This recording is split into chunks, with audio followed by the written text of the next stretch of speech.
అదంచి.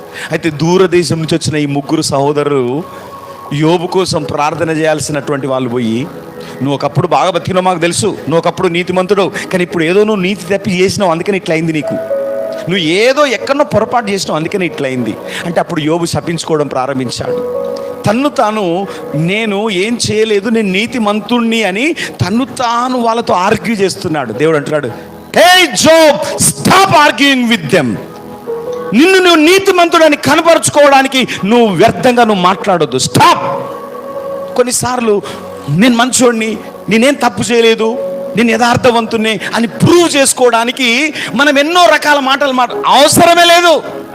నీ యథార్థతను, నీ మంచితనాన్ని దేవుడు ప్రూవ్ చేసుకోవాలి, నువ్వు కాదు. That is not your duty to prove. That is God's duty to prove you are a righteous person. నీ ఒక నీతిమంతుడు.